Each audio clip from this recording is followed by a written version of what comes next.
All right. Hello and welcome to the State of the Game mid-May update. It's May 19th. We're going to go over some patch notes and we're going to do like kind of a reaction video here. So let's get right into it.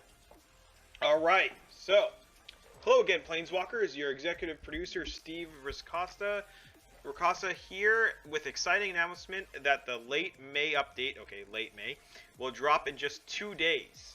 After over a month of talking about what the update could feature, we have it ready for you to play on Thursday. Okay, so this is just the sort of announcement to the patch that comes out on Thursday. Okay, cool. I like it being a couple days ahead of time. Before we jump into the update, I wanted to take a moment to say, based on overwhelming positive feedback of the Summoner's Draw event, the summoning mechanic from that event will now be permanent part of the random hand. Dude, I literally said that in my last video, guys. I said that this is a mechanic they're testing out to see if they should make it permanent, and I was right. I called it again. Alright, we're aware of some synergies that worked well before that will need to further attention from development team, but as a whole, this change seems to be positive that we want to keep it going. Yeah, absolutely. It seemed like a great idea at the time. I think it's good. I do think Orb of Shiv build is going to be a little bit weird, like someone said in the chat. There's going to need to be some tweaking, like activated abilities and stuff like that. But I think it's heading in the right direction. Right, now that we've covered the event, let's take some time to go over the changes that have been made and what new features have been added and how your feedback has shaped Magic Legends. Collection and deck building.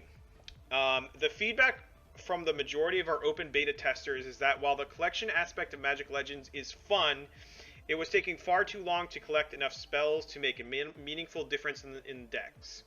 Our Planeswalkers wanted to be able to get to the point where they can mix and match spells and colors earlier in the experience so they could play the way they wanted to. We've heard you, and while the collection will still be part of the game, we're making sure no one has to wait long enough to get the right into the experience.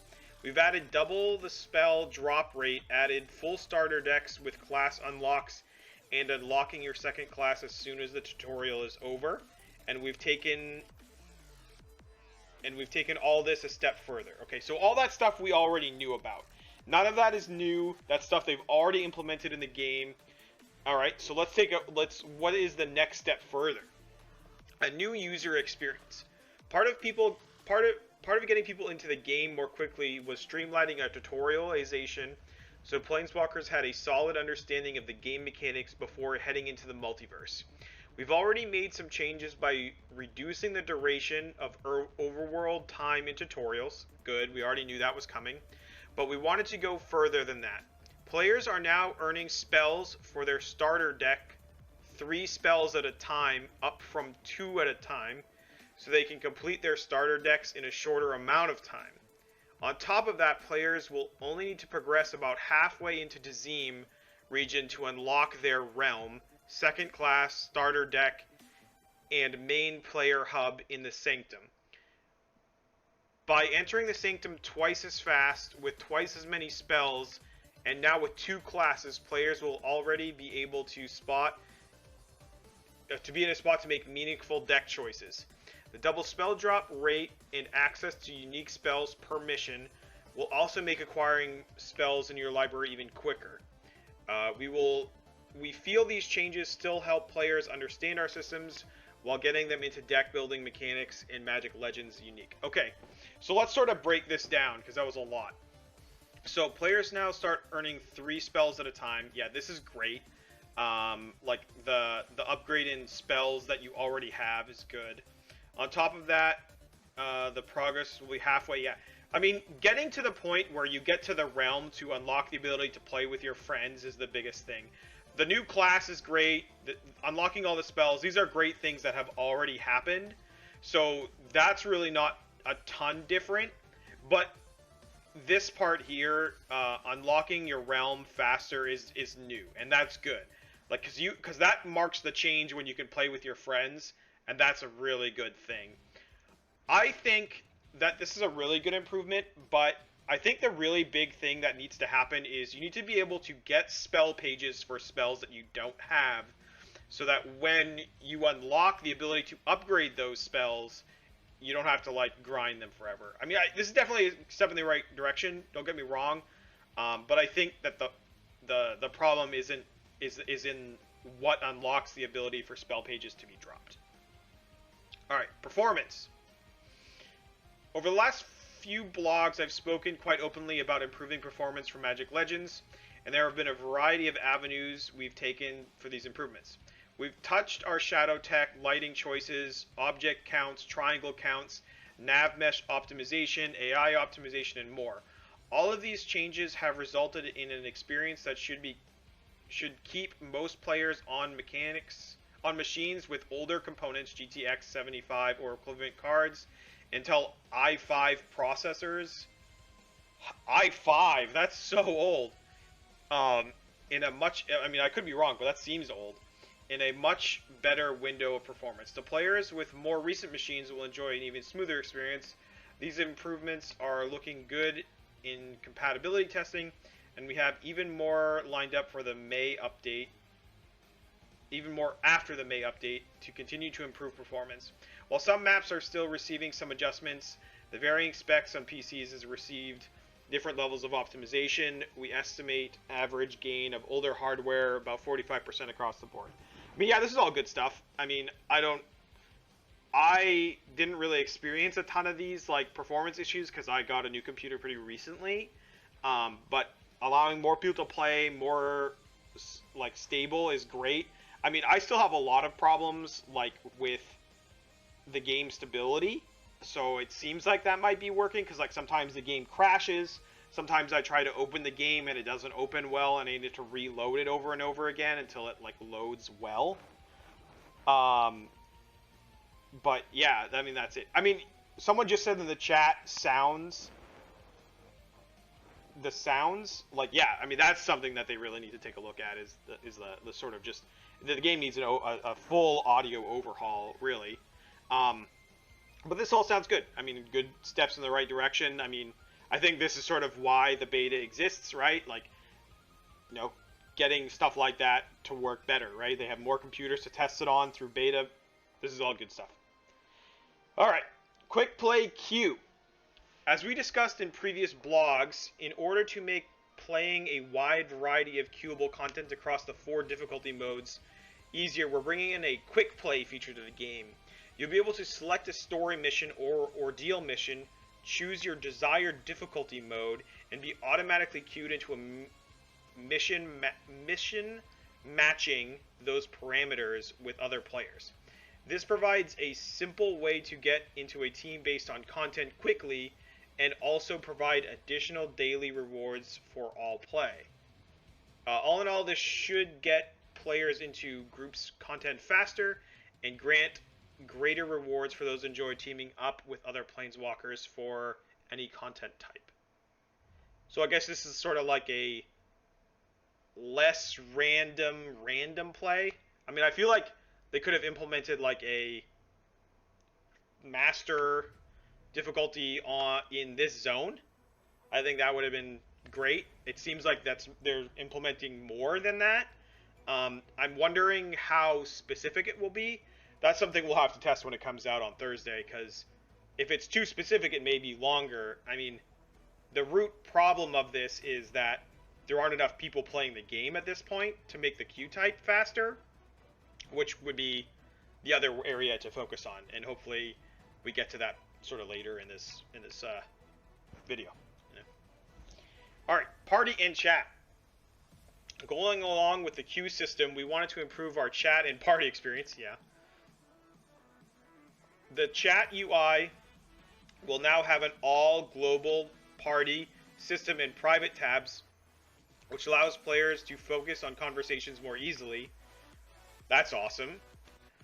In order to reduce early chat spam, the global chat tab and the ability to whisper are gated behind achieving Planeswalker level 5. Okay. On top of these changes, the party invite window has been improved, and social menu will now include nearby and recent players. Okay, that's cool, Because this tab here, like, look at this tab.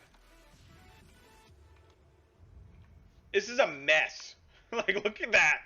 It doesn't make any sense. So, yeah, definitely good that they're improving that. I'm anxious to see what that looks like. Let's see here. I like that it's gated so that people can't just, like, make spammers. Like, that's nice. I like that these tabs exist. This is all good stuff. I think this is all just really great stuff. And it feels like things that can easily be overlooked in sort of like meetings that about like, oh, what should we implement into the chat system? And then like it becomes super obvious once people start playing the game. So this is all good stuff. All right, Battle Pass. The Battle Pass has evolved over the course of the open beta, most notably the addition of the Dimir Assassin class on Battle Pass level 50. In addition to that change, we have 2 more we'll be making in the May update. First, we'll be adding a new class, costume, and variety of spells unlocks to the first 7 levels of the Battle Pass? The first 7? So you get that in a week? It's insane. So they're like basically super incentivizing people to play the game to start with, not people to come back so far. Which I'm fine with both, but something to think about there. And carrying it over to all subsequent battle passes. Wait, what? So like season 2 will all... But it'll be free is the question. Yeah, we'll look at that. Someone just in the chat just asked if it would be free. So, I don't know. And carrying it over to all subsequent battle passes. So it's like gonna be on season 2 and season 3 and season 4, like all other battle passes. Interesting. Just in case someone misses it. Okay.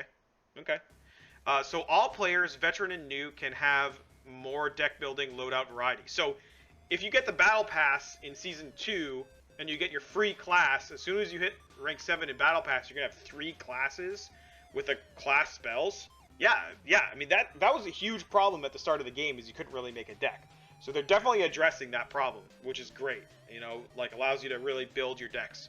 The new class being added to the early part of the battle pass will have more details revealed over the coming days. We think it'll bring the heat. Yeah, because we don't actually know. Like we know that it's the Pyromancer class out of this chart, but they're like dropping the hint. I like it. Second, we'll be adding the ability for players to buy battle pass levels, which will allow people to speed up or catch up on the battle pass more easily. So this is going to be a real money currency option, which most battle passes I think have. I know it has it in Magic Arena, but I think other battle passes do have that too. Like you can buy them.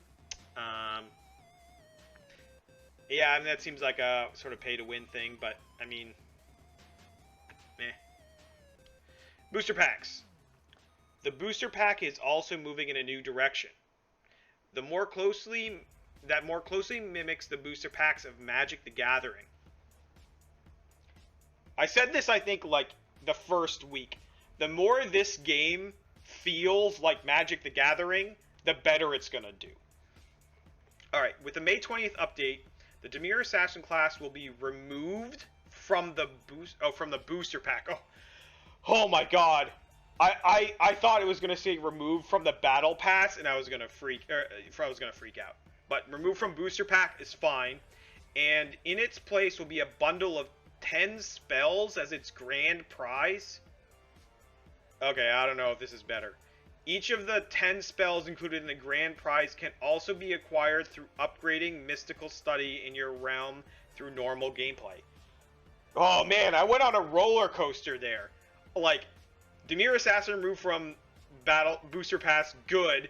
And then here I'm worried that the spells, that they're adding 10 new spells to buy, and then I go back and it's better because you can get them through normal play.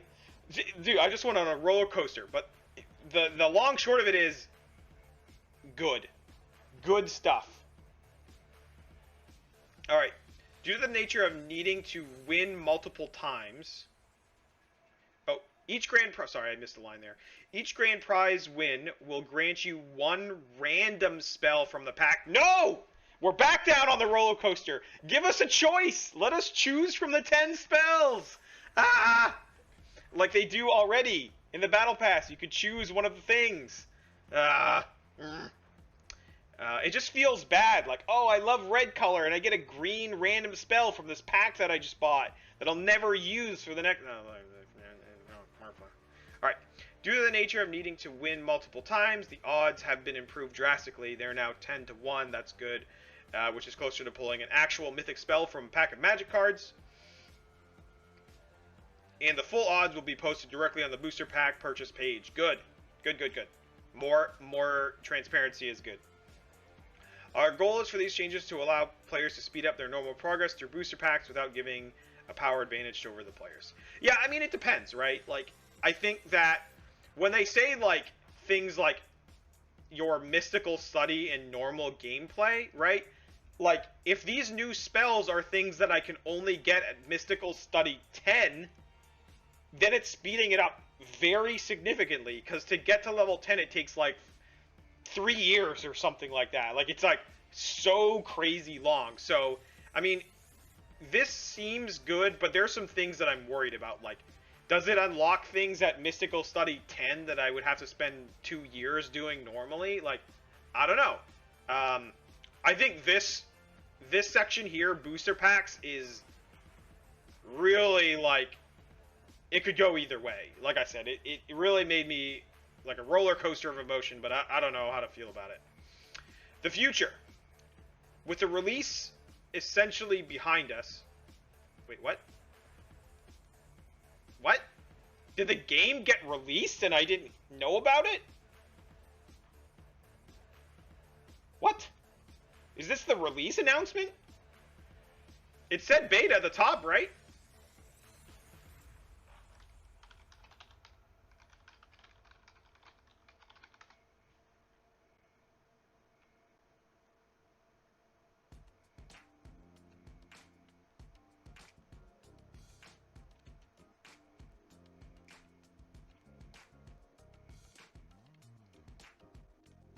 I mean, I guess.